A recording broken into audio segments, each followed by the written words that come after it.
alumnos de secundaria de la maestra Vanessa del Colegio Cristóbal Colón. Me pidieron que hiciera un pequeño video para ustedes sobre la importancia de escribir y de leer. Primero que nada, quiero presentarme. Mi nombre es Pedro de Isla, soy de aquí de Monterrey. Eh, Tengo más de 25 años de dedicarme a la escritura.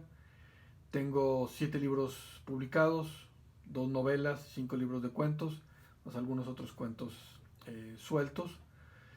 Y pues, primero quisiera decirles que a mí me interesó mucho la lectura desde que estaba en la escuela. Mis padres son maestros, entonces era una cosa muy normal, muy natural que hubiera libros en la casa y que los agarrara y que me pusiera a leer. Independientemente de hacer otras actividades, hacer ejercicio, jugué deportes en la escuela, en la primaria, en la secundaria, en la preparatoria, incluso cuando en la carrera. Sin embargo, eso no significaba que por dedicarme a los deportes dejara de leer, dejara de cultivar la otra parte del cuerpo. Una parte es el cuerpo y otra parte es la mente. Hay que irlas combinando. Eh, y siempre hubo libros en la casa. Para mí era lo más natural agarrar un libro y ponerme a leer y ponerme a aprender. Porque es curioso, cuando uno se pone a leer, uno aprende mucho. Sobre todo aprende que hay otras formas de ser diferentes a la de uno. Y aprende a entender a las otras personas. Y eso la verdad es que es muy importante porque muchas veces cuando uno se enfoca nada más en sí mismo, en lo que le rodea, en el mundo alrededor del cual está viviendo, es muy fácil caer en los estereotipos y es muy fácil que a uno lo lleguen incluso a manipular. El leer nos abre la mente, nos hace pensar de una manera distinta, nos hace entender que hay unas maneras distintas de pensar y eso es un valor muy importante que tiene la lectura. Que están viendo ahorita en la escuela la parte de las reseñas literarias, de los comentarios literarios. Y también es interesante porque cada texto, y me ha pasado mucho con lo que yo escribo, cada texto tiene tantas interpretaciones como lectores tenga. Entonces, uno puede leer una novela, puede leer un cuento y tener una idea de lo que está sucediendo, pero cuando empieza a escuchar las ideas de los demás compañeros, de las demás personas que ya lo han leído, de las personas que tienen muchos años dedicándose a eso y que le encuentran un sentido distinto a ese texto, uno también aprende de ellos. Incluso uno como autor, me ha pasado en muchas ocasiones que me dicen, no, me llama la atención esto de su texto. Y a lo mejor yo lo había hecho de manera inconsciente y cuando alguien te lo dice, dices, wow, eh, hubo alguien que tuvo una visión distinta, una visión interesante que a lo mejor uno mismo no tenía muy clara de su trabajo, de sus textos. Empezar a leer me llevó de una manera inconsciente al principio, después de una manera consciente, a ponerme a escribir. Yo decía, bueno, he leído estas historias, leía mucho Salgari, leía mucho Julio Verne, leía mucha ciencia ficción cuando era más joven. Y hubo un momento en el que dije, bueno, he leído estas historias, pero yo también tengo unas historias que quiero contar y que me interesa que alguna persona las lea. Y entonces empecé a tratar de escribir. Y digo tratar porque pues es como si a uno le dieran una bicicleta y le dijeran, tómalo, súbete y arráncate. Y a lo mejor al principio uno está contento porque no se ha caído, pero no sabe equilibrarse, batalla para detenerse, se cansa, empieza a subirse a la bicicleta, empieza a hacer ejercicio y le empiezan a doler músculos que a lo mejor ni se acordaba que tenía porque no los había estado ejercitando. Y eso mismo le pasa a uno cuando empieza a escribir. Uno cree que está escribiendo algo muy padre, después se lo enseña a una persona. Si se lo enseña a la familia, todos te van a decir que está muy bonito, que es increíble, que ojalá sigas así.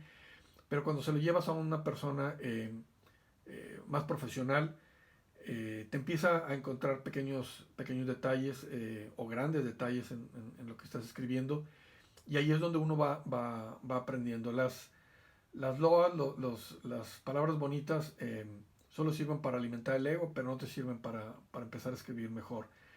Entonces, hubo un momento en que tenemos un grupo de amigos que nos gustaba escribir, que habíamos leído bastante, y nos empezamos a juntar y empezamos a compartir nuestros textos, a revisarlos, a hacer nuestros comentarios, y poco a poco fueron mejorando nuestros trabajos desde nuestro punto de vista. Eh, Algunos empezaron a publicarlos en alguna revista, a ganar algún concurso, después publicar una novela, publicar un libro de cuentos a nivel local, después algunos a nivel nacional, y después algunos otros incluso a nivel internacional. Entonces, también toda la parte de la escritura es un proceso. Yo siempre les digo que no hay escritores de menos de 40 años, porque todo esto, toda la escritura lleva un proceso, un largo proceso, que te puede llevar años, que te puede llevar décadas, pero que no se diferencia mucho de una persona que quiere, por ejemplo, ser un deportista profesional, quiere ser un futbolista, que para llegar a debutar en Tigres o en Rayados o en algún otro equipo, pues les ha llevado años de trabajo, años de levantarse, de ponerse a hacer ejercicio, de seguir entrenamientos, de seguir una dieta, de aprender a trabajar con los compañeros, de aprender de las frustraciones. No tiene ninguna, no es nada diferente a lo que es dedicarse a la literatura. La diferencia a lo mejor es que uno cuando es un deportista practica un rato, tiene su entrenamiento, se va a su casa, descansa. En el caso de uno, se pone a leer, se pone a escribir, le ocupa mucho más tiempo del día. Pueden ver ahí algunos de los libros de la pequeña biblioteca que tengo aquí en la casa. Eh, y uno va también aprendiendo a la hora de leerlos, va aprendiendo cómo le hizo este autor para mantener la atención del lector, cómo le hizo este lector para que te engancharas con un personaje, cómo le hizo este lector para que amaras a una mujer, o que odiaras a un asesino, o que amaras a un asesino. Todo eso uno lo va aprendiendo a la hora de leer y a la hora de estar analizando los textos, los trabajos, y después uno lo va utilizando en sus textos y va midiendo la reacción de los lectores. Si les interesó, si no les interesó, qué fue lo que los atrapó, qué fue lo que no los atrapó. Para eso sirven los talleres, para eso sirve estar con compañeros que les interesa la misma actividad. Como en el caso de un equipo de fútbol, tú estás entrenando, estás cometiendo un error, y llega el entrenador y te dice, oye, lo que tienes que hacer es, si le vas a pegar a la pelota, en el momento de pegarle tiene que estar tu pie de apoyo al lado del balón para que tengan todo ese tipo de cosas que te van enseñando. Y después estás en un juego, en un partido, y un compañero te está diciendo, si eres de defensa, hay que estar cubriendo, no hay que darle la banda a ese jugador, o trata de darle la banda, porque si se va hacia el centro, va a ser más fácil de detenerlo, porque es muy bueno con la pierna derecha, pero no es tan bueno con la izquierda, etcétera. Todo ese tipo de cosas que uno ve muy naturales en un futbolista o en cualquier otro deporte, sucede lo mismo a la hora de dedicarse a la escritura. Uno de los problemas, mi madre fue maestra en secundaria, entonces su maestra Vanessa sabrá a lo que me refiero. Eh, Uno está en secundaria y le encargan leer unos libros que vienen en el programa, que tienen que leerlos, que pues no hay de otra.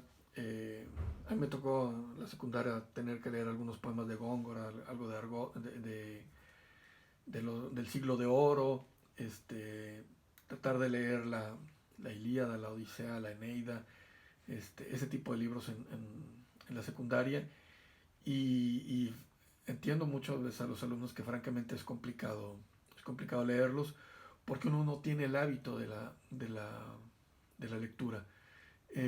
Yo les diría, independientemente de lo que les encarguen en la escuela, busquen los libros que les interesen, el tipo de literatura que les interese. No hay monedita de oro, no hay libros que les encanten a todo mundo. Hay libros que le gustan a más gente que otros, pero no hay un libro que le guste absolutamente a todos. Y en ese sentido tampoco hay géneros que le gusten mucho, que le tengan que gustar a todos. Eh, Están en secundaria, eh, perfectamente Harry Potter, perfectamente las Crónicas de Narnia, perfectamente eh,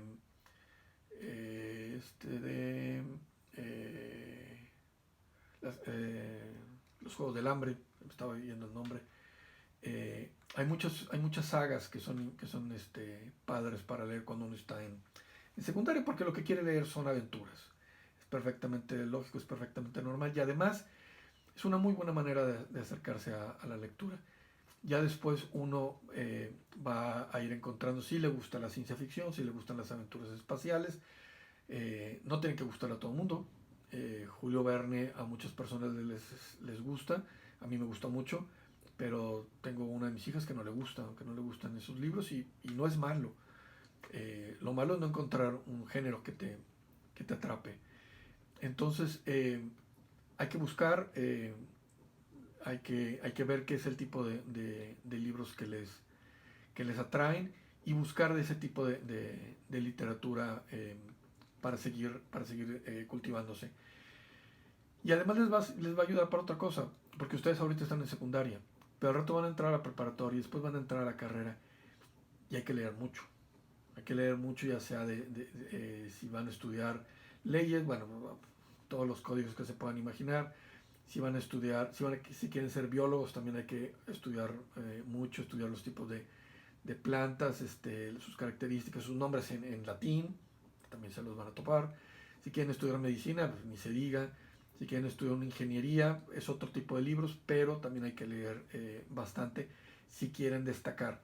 Si quieren nomás pasar las materias, bueno, ya encontrarán a lo mejor algunos resúmenes, algunas maneras de darle la vuelta a eso. Pero si ustedes quieren destacar en su carrera, van a tener que leer mucho. Y ahorita que están en secundaria, les puede ayudar bastante el empezar a leer este tipo de literatura que les va a hacer el hábito de leer. ¿Sí?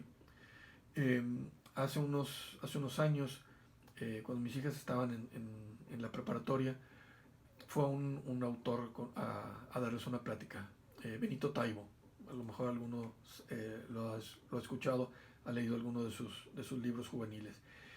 Y Benito Taibo les decía, estaba en la plática y hablaba de San Harry Potter y San Harry Potter y San Harry Potter. Entonces, casi al final uno de los alumnos levanta la mano y le dice, oiga, disculpe, pero ¿por qué San Harry Potter? O sea, ¿cuál es la razón? Y entonces Benito Taibo decía, le digo San Harry Potter a esta mujer porque ha logrado 3 milagros que no pasaban en mi generación y yo diría tampoco en la mía. Y es que le pierdan el miedo a los libros grandes, que le pierdan el miedo a la lectura y que le pierdan el miedo a que los estén viendo leer. Entonces tú agarras un libro de Harry Potter, que es una cosa de este tamaño, y te pones a leerlo y no te ven como un bicho raro. Va a haber gente que sí, eso siempre van a existir. Pero no le vas a tener miedo a agarrar un libro de ese tamaño. No le vas a tener miedo a ponerte a leer. No le vas a tener miedo a que te vean leyendo. Y a final de cuentas lo que va a hacer es que te va a ir preparando para cuando ya estés en la preparatoria, para cuando estés en la universidad, para cuando estés trabajando y que tengas que leer realmente por necesidad, pero tú ya tendrás el hábito de la lectura. Y les puedo asegurar que eso no les va a estorbar, les gusten o no les gustan los libros. Espero que esto les haya servido. Hubiera sido más bonito tener una plática virtual o una plática en persona para también responder alguna duda que ustedes tuvieran. Pero pues la verdad es que bueno, todos sabemos cómo están las cosas ahorita, de complicadas por la pandemia, que bueno, esperemos que este año ya se termine este asunto y espero que les haya servido. Muchas gracias.